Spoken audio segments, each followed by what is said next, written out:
Halo, selamat malam.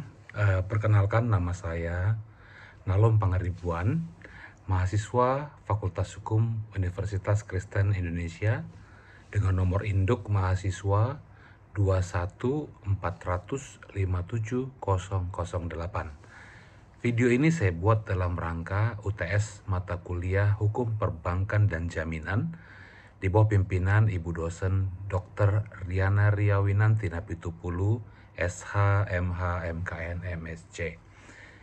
Dalam kesempatan ini saya akan mencoba membahas mengenai dana pensiun. Apa sih dana pensiun itu? Nah, menurut Undang-Undang Nomor 11 Tahun 1992, dana pensiun adalah badan hukum yang mengelola dan menjalankan program yang menjanjikan manfaat pensiun bagi pesertanya. Tujuan dana pensiun itu sendiri bagi pemberi kerja adalah sebagai kewajiban moral kepada para pekerjanya. Kemudian juga bentuk loyalitas dan kemudian persiapan kompensasi kepada para tenaga kerjanya. Sementara itu, tujuan dana pensiun bagi karyawan adalah untuk memberikan rasa aman terhadap masa yang akan datang. Kemudian adanya kompensasi yang lebih baik ketika si karyawan tersebut menghadapi masa pensiun. Nah, kemudian bagi lembaga pengelola dana pensiun, manfaatnya adalah memperoleh keuntungan dengan berinvestasi.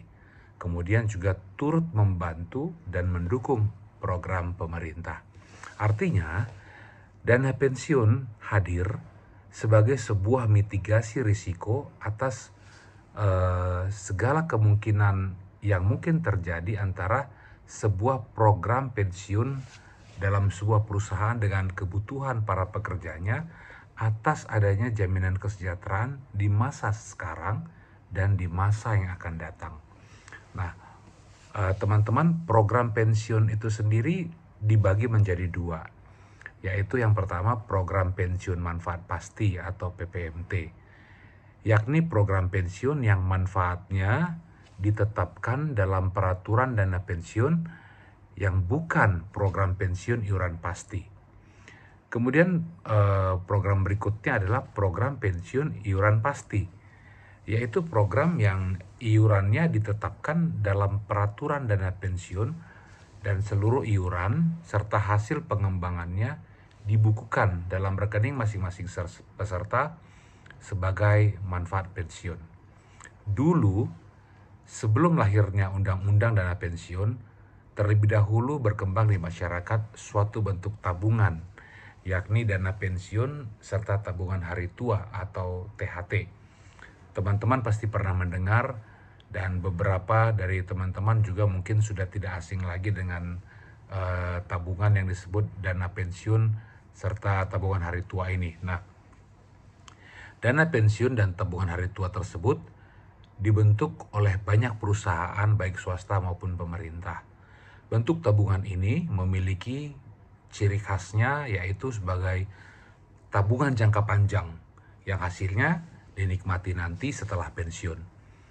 Ketika itu, program dengan pemupukan dana tersebut diselenggarakan oleh perusahaan atau pemberi kerja berdasarkan ketentuan-ketentuan yang merupakan ketentuan pelaksanaan dari pasal 1601S Kitab Undang Hukum Perdata, di mana dinyatakan bahwa pelaksanaan penghimpunan dana pensiun adalah melalui Arbeidersfonden Ordonansi. Tentu teman-teman bertanya, maksudnya apa sih?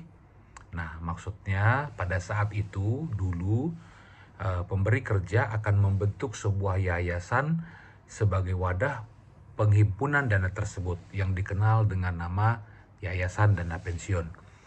Nah, hampir seluruh program pensiun yang dilaksanakan sebelum lahirnya Undang-Undang Dana Pensiun itu bentuknya Yayasan Dana Pensiun. Namun terdapat kelemahan dari Yayasan Dana Pensiun tersebut. Ya, kelemahannya apa? Ya dari bentuk badan hukumnya yang diterima dari praktik itu berdasarkan kebiasaan-kebiasaan Kemudian yayasan itu dia bergerak dalam kegiatan sosial semata, dalam hal ini tidak mengambil keuntungan. Kemudian yayasan tersebut juga tidak mempunyai keanggotaan yang semestinya. Sehingga dengan demikian dianggap tidak tepat jika yayasan itu dipakai sebagai wadah penyelenggaraan program pensiun. Nah, belajar dari kelemahan pengumpulan dana pensiun melalui lembaga yang berbentuk yayasan tersebut, maka pemerintah kita mengeluarkan Undang-Undang Nomor 11 Tahun 1992 tentang dana pensiun. Dari undang-undang tersebut terdapat dua bentuk lembaga dana pensiun yang disahkan oleh Menteri Keuangan, yakni dana pensiun pemberi kerja atau DPPK dan dana pensiun lembaga keuangan atau DPLK. Nah, dalam pasal 1 Undang-Undang Nomor 11 Tahun 1992 tersebut dinyatakan bahwa dana pensiun merupakan badan hukum yang mengelola dan menjalankan program yang menjanjikan manfaat pensiun.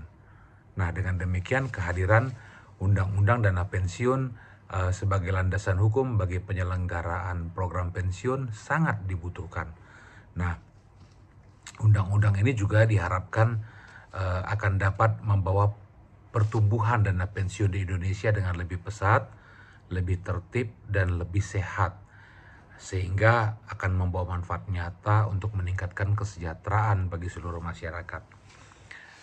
Teman-teman, undang-undang dana pensiun adalah merupakan landasan hukum bagi pembentukan lembaga dana pensiun dan penyelenggaraan program pensiun di Indonesia. Nah, lembaga ini, dana pensiun ini memiliki asas-asas pokok sebagai berikut ya. Yang pertama, adanya keterpisahan kekayaan dana pensiun dari kekayaan badan hukum pendirinya. Terpisah seperti apa maksudnya? Nah, asas ini, keterpisahan ini didukung oleh adanya badan hukum tersendiri terhadap dana pensiun dan diurus serta dikelola berdasarkan ketentuan undang-undang.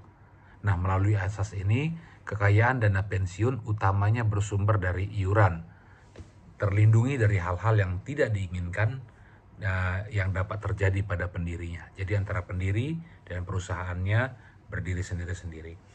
Kemudian yang kedua, asas penyelenggaraan dalam sistem pendanaan. Nah, dengan asas ini, penyelenggaraan program pensiun baik bagi karyawan maupun pemberi kerja haruslah dilakukan dengan pemupukan dana yang dikelola secara terpisah dari kekayaan pendiri, sehingga cukup untuk memenuhi pembayaran para pesertanya.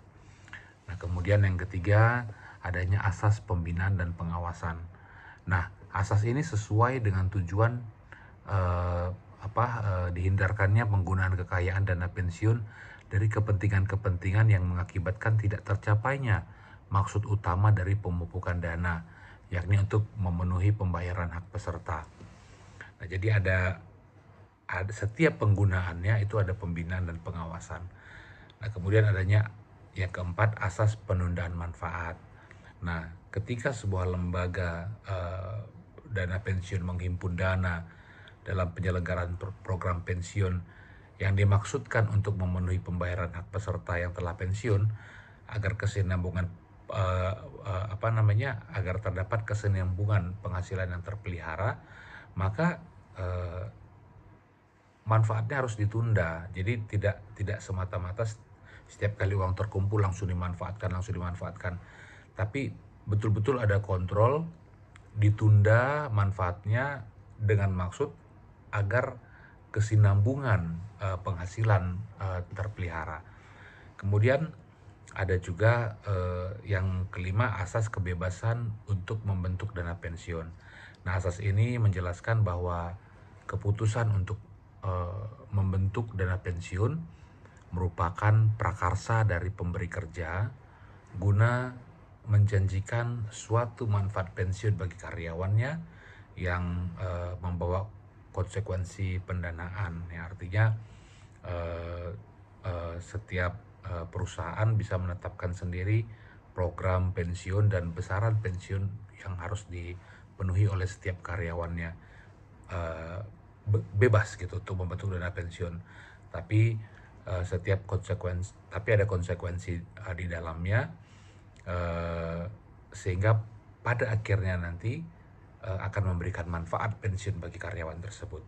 Nah, dengan asas-asas yang tadi saya sebutkan di atas itu, kita dapat melihat bahwa dana pensiun sekarang disahkan oleh Menteri Keuangan ya, itu diupayakan untuk menyediakan suatu tata lembaga yang memungkinkan setiap anggota masyarakat, baik secara kelompok maupun secara individu, untuk dapat merencanakan dan mempersiapkan diri menghadapi saat datangnya hari tua atau bagi keluarganya.